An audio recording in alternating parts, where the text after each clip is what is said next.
మీ GIET ఇప్పుడు GGUగా మారింది. 2000కు పైగా ప్లేస్మెంట్స్, IPM, KPMG వంటి సంస్థలతో ఇంటిగ్రేటెడ్ కోర్సులు. UPSC కోచింగ్, అడ్మిషన్లు ఓపెన్. విజయవాడలో సంచలనం రేపుతున్నటువంటి సాయి కృష్ణ మిస్సింగ్ కేసులో ఇప్పటికే సిఐపై కేసు నమోదైంది. మరి కాసేపట్లోనే ఆయన అరెస్ట్ కూడా ఉంటుందని చెప్పేసి తెలుస్తోంది. అయితే ఇదే విషయం మీద ఇప్పటికే NHRCలో కేసు ఫైల్ చేసినటువంటి రామారావు ఇమ్మనేని అడ్వకేట్ గారు ప్రస్తుతం మనతో పాటు ఉన్నారు. ఒకసారి ఆయనతో మాట్లాడదాం. నమస్తే అండి. నమస్తే. మీరు మానవ హక్కులకి ఎప్పుడు భంగం కలిగినా, మానవ హక్కుల కోసం ఎప్పుడు ఇబ్బంది అనిపించినా ఖచ్చితంగా ముందుంటారు. అందులో కేసు స్వయంగా మీరే ఎవరు అడిగినా అడగకపోయినా కేసు ఫైల్ చేస్తారు.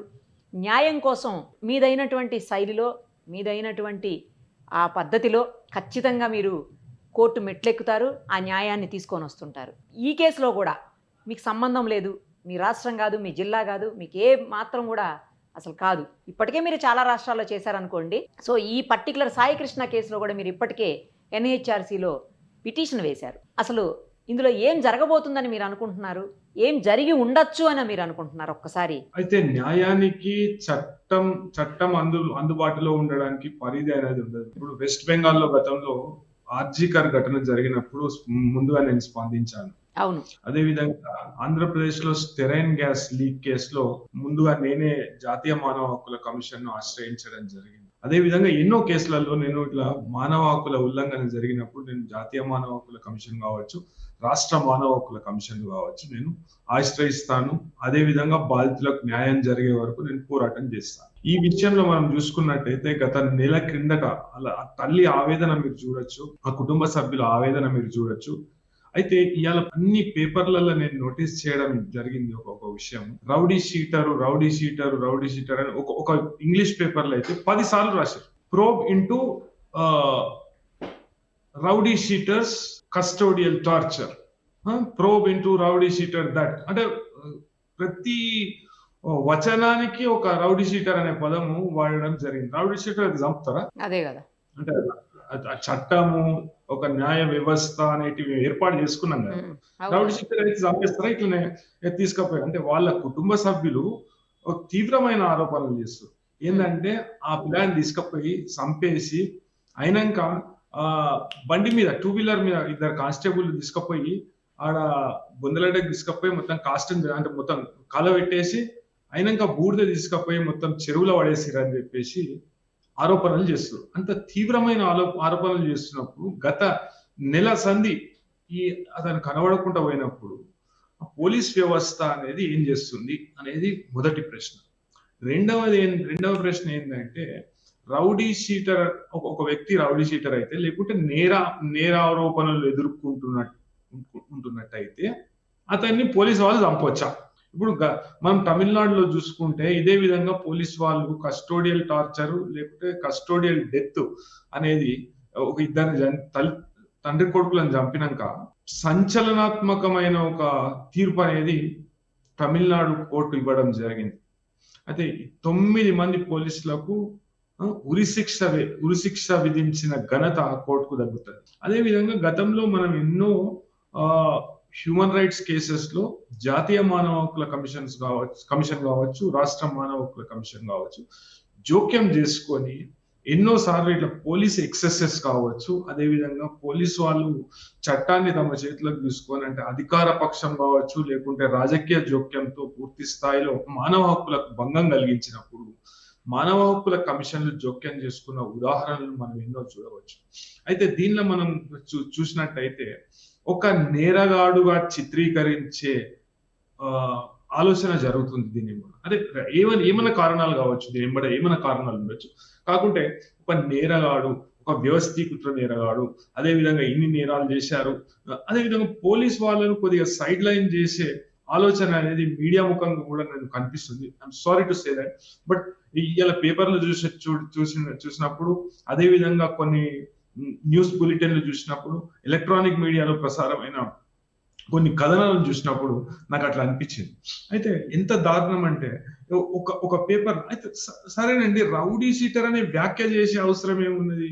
ఒక వ్యక్తిని తీసుకుపోయాను అని నేరారోపణ అభియోగం అంటే మనము we follow adversarial system of criminal trial. అంటే నేరం మోపబడ్డ వ్యక్తి ఆడ ప్రూవ్ కాకుంటే అతను నేరగాడు కాదు. అదే విధంగా ట్రయల్ జరిగేంత వరకు ట్రయల్లో అతను ప్రూవ్ అయి దట్స్ అన్ ఆడిల్. ఆ ఆడిల్ జరిగి ఆ ట్రయల్లో అతను నేరస్తుడని ప్రూవ్ అయితే తప్ప అతన్ని నేరగాడు లేకుంటే తీవ్రమైన నేర చరిత్ర ఉన్న వ్యక్తి అని సంబోధించడానికి కూడా వీల్లేదు అని చట్టం చెప్తుంది. అయితే దీంట్లో ఏంటంటే గతంలో ఆ పిల్లాని పైన 2 కేసులు ఉన్నాయని చెప్పి అంటే మీడియాలో కథనాలు వినిపిస్తున్నాయి.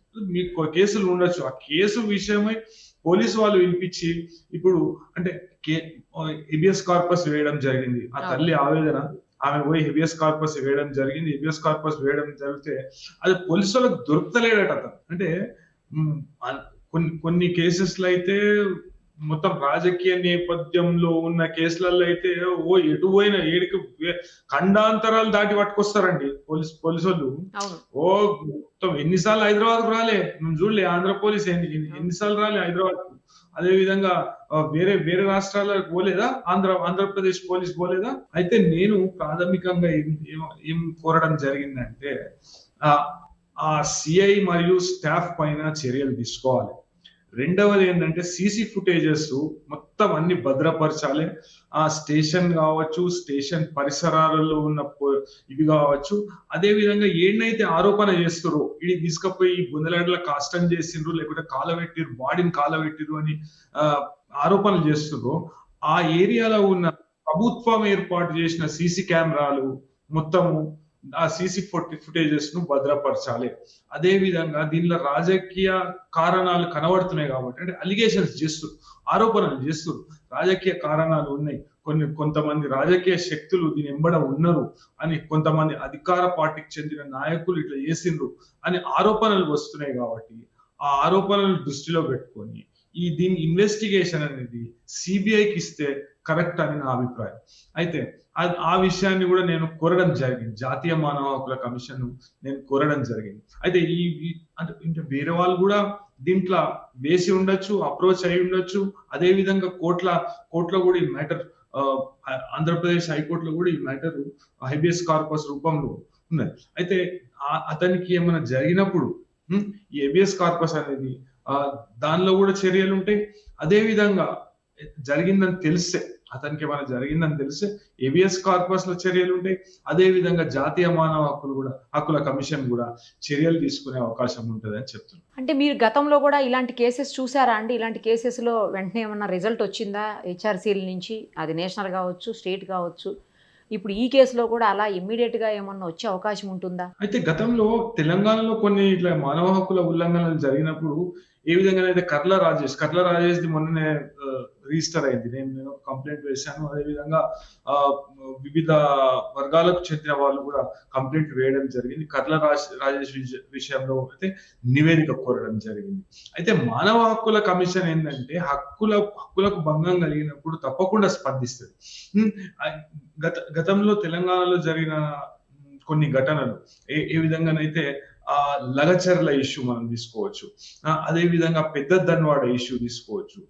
ఏ విధంగానైతే రైతులను పూర్తి స్థాయిలో ఇబ్బంది పెట్టడం, పోలీసు వాళ్ళు అక్రమ కేసులు పెట్టడం, అదే విధంగా కొన్ని టైమ్స్ లో ఏంటంటే పోలీసు వాళ్ళ చేతిలో దెబ్బలు తిని పూర్తి తీవ్రమైన గాయాలకు గురైన సంఘటనలు కూడా ఉన్నాయి.